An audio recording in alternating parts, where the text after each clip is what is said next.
শুভ সন্ধ্যা বন্ধুরা। আজ হলো ২৬ নভেম্বর বুধবার। আজকের সন্ধ্যার বরাক উপত্যকার শ্রীভূমি, করিমগঞ্জ, শিলচর, হাইলাকান্দি সহ আসামের বিশেষ বিশেষ খবরগুলি হলো: অসমে বহু বিবাহ নিষিদ্ধ করবে সরকার, অপরাধে করলেই ৭ বছরের জেল, বিধানসভায় নয়া বিল পেশ। বিস্তারিত থাকবে প্রতিবেদনে। শ্রমিক বিরোধী শ্রম কোড বাতিলের দাবিতে শিলচরে বিক্ষোভ। ঘূর্ণিঝড়ের আগে বাড়বে শীত, বঙ্গোপসাগরে জোড়া নিম্নচাপ, প্রবল ঠান্ডা নিয়ে নতুন সতর্কতা জারি। অসম সহ দেশের বিভিন্ন রাজ্যে বিনামূল্যে রেশন নিয়ে অভিযান কেন্দ্রের।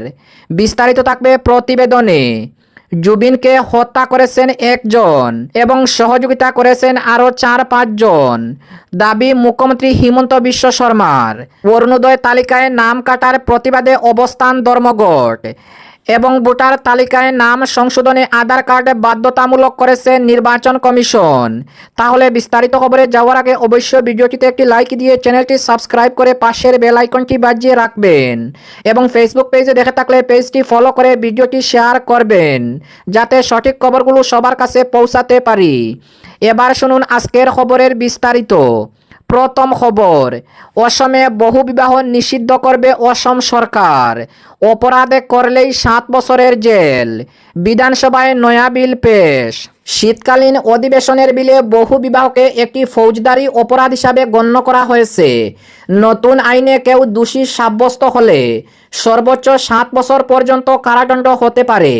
কেউ যদি পূর্বের বিবাহ গোপন করে নতুন বিয়ে করেন, তাহলে তার সর্বোচ্চ ১০ বছরের জেল হতে পারে। অসমের মুখ্যমন্ত্রী হিমন্ত বিশ্ব শর্মা বলেছেন, রীতিমতো আইন করে বহু বিবাহ নিষিদ্ধ করার পথে হাঁটছে অসম সরকার। মঙ্গলবার বিধানসভায় এ সংক্রান্ত একটি বিল পেশ করেছেন অসমের মুখ্যমন্ত্রী হিমন্ত বিশ্ব শর্মা। এই বিলে বহু বিবাহকে অপরাধ হিসাবে গণ্য করা হয়েছে। শুধু তাই নয়, বলা হয়েছে প্রথমবারে ধরা পড়লে হতে পারে ৭ বছরের জেল। মঙ্গলবার বিধানসভায় অসম বহুবিবাহ নিষিদ্ধকরণ বিল ২০২৫ পেশ করেন অসমের মুখ্যমন্ত্রী। স্পিকার বিশ্বজিৎ দাইমারির অনুমতিক্রমে বিলটি পেশ করেন মুখ্যমন্ত্রী। শিল্পী জুবিন গার্গের মৃত্যু নিয়ে আলোচনার সময় বিরোধী কংগ্রেস, সিপিএম এবং রাইজর দলের বিধায়করা ওয়াকআউট করলে তাদের অনুপস্থিতিতেই বিলটি পেশ করা হয়। প্রস্তাবিত বিলটি ৬ষ্ঠ তফসিলভুক্ত এলাকা ব্যতীত সারা রাজ্যেই প্রযোজ্য হবে। তবে সংবিধানের ৩৪২ অনুচ্ছেদের সংজ্ঞায়িত তফসিলি জাতি ও জনজাতির সদস্যদের এই বিলের আওতায় আনা হবে না। প্রস্তাবিত আইনে বহুবিবাহর কারণে ভুক্তভোগী নারীদের ক্ষতিপূরণ দেওয়ার কথাও ভাবা হয়েছে। আরও বলা হয়েছে, কেউ যদি বারবার একই অপরাধ করেন, তাহলে প্রতিটি অপরাধের জন্য নির্ধারিত শাস্তির দ্বিগুণ দণ্ড দেওয়া হবে।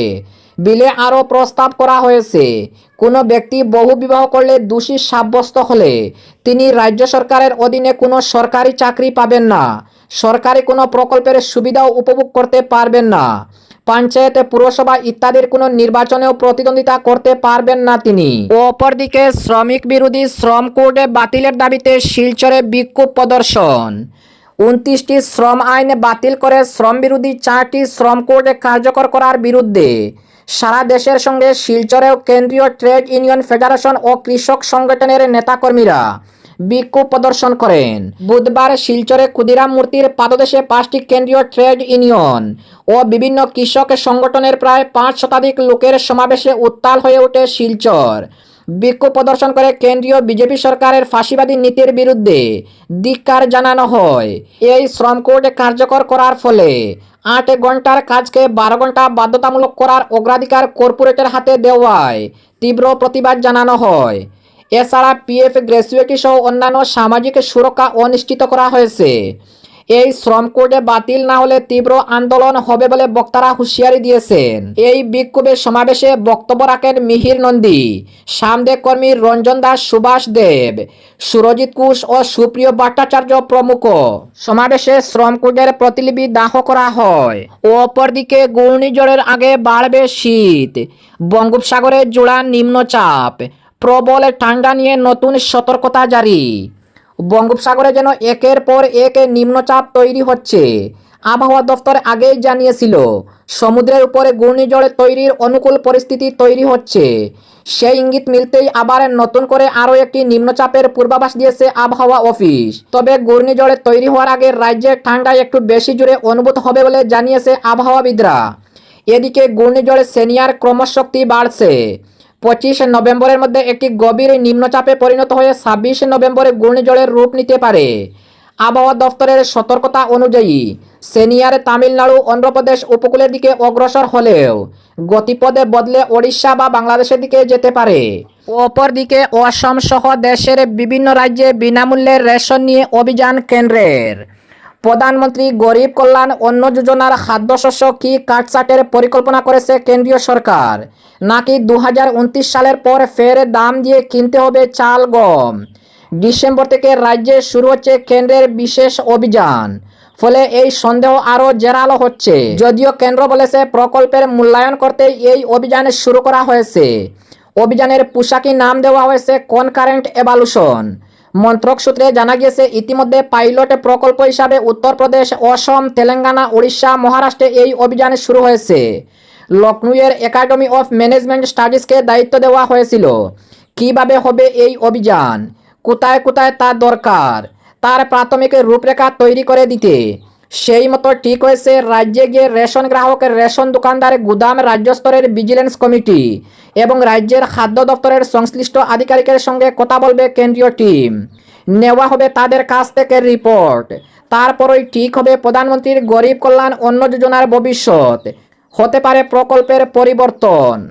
অপরদিকে জুবিনকে হত্যা করেছেন একজন এবং সহযোগিতা করেছেন আরও 4-5 জন। মন্তব্য অসমের মুখ্যমন্ত্রী হিমন্ত বিশ্ব শর্মার। শিল্পী জুবিন গর্গকে যে হত্যা করা হয়েছে সে কথা এবার বিধানসভায় জোর গলায় বললেন অসমের মুখ্যমন্ত্রী হিমন্ত বিশ্ব শর্মা। মঙ্গলবার বিধানসভায় মুখ্যমন্ত্রী বলেন, জুবিনকে একজন হত্যা করেছেন এবং সেই হত্যায় সহযোগিতা করেছেন আরও 4-5 জন।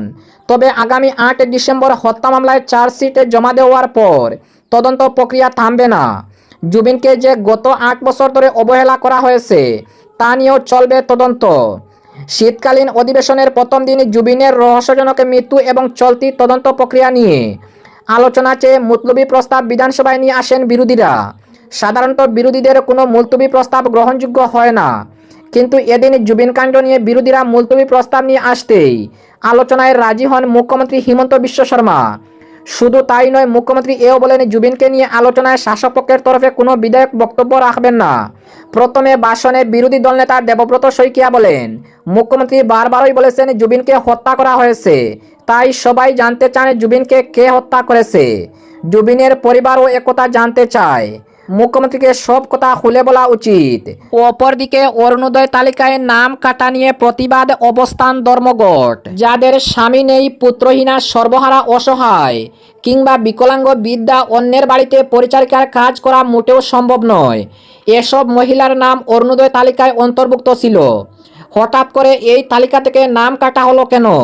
এমন প্রশ্ন সর্বত্রই ঘুরপাক খাচ্ছে। প্রকৃত মহিলারা নির্বাচিত পঞ্চায়েত প্রতিনিধি, শাসক দলের ও বিভিন্ন রাজনৈতিক দলের নেতা, পাতি নেতা, এমনকি বিধায়কের সঙ্গে যোগাযোগ করে তাদের নাম তালিকায় অন্তর্ভুক্ত ছিল। বর্তমান 6-7 মাস থেকেই নাম নেই।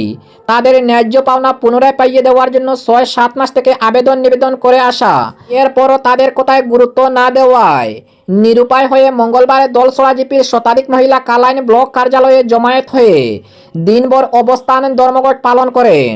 সকাল থেকেই বিকেলে 2টো পর্যন্ত অবস্থানরত ছিলেন ব্লক আধিকারিকের সঙ্গে দেখা করে তাদের পাহাড় সমস্যা তুলে ধরার জন্য। বিশেষ করে প্রকৃতদের নাম এই তালিকায় হঠাৎ করে কাটা হলো কেন, এর জবাব চাইতে। পাওয়ার উপযুক্ত বলেই তো অরুণোদয় তালিকায় নাম অন্তর্ভুক্ত করে অসহায় সর্বহারা মহিলাদের দেওয়া হতো, কিন্তু জবাব পাননি তারা, কারণ বিডিও ছিলেন অনুপস্থিত। তাই বিকেলে 2টার পর নিরুপায় হয়ে ব্লক কার্যালয়ের দায়িত্বপ্রাপ্ত এক কর্মচারীর হাতে তাদের স্মারকপত্র তুলে দেন বঞ্চিত মহিলারা। অবস্থানের ধর্মঘট ও স্মারকপত্র প্রদানকালে নেতৃত্ব দেন প্রভাত চট্টোপাধ্যায়, অর্পণা ভট্টাচার্য, আরতি রায়, চন্দ্রবালা দত্ত, লাকিরানী দেব প্রমুখ।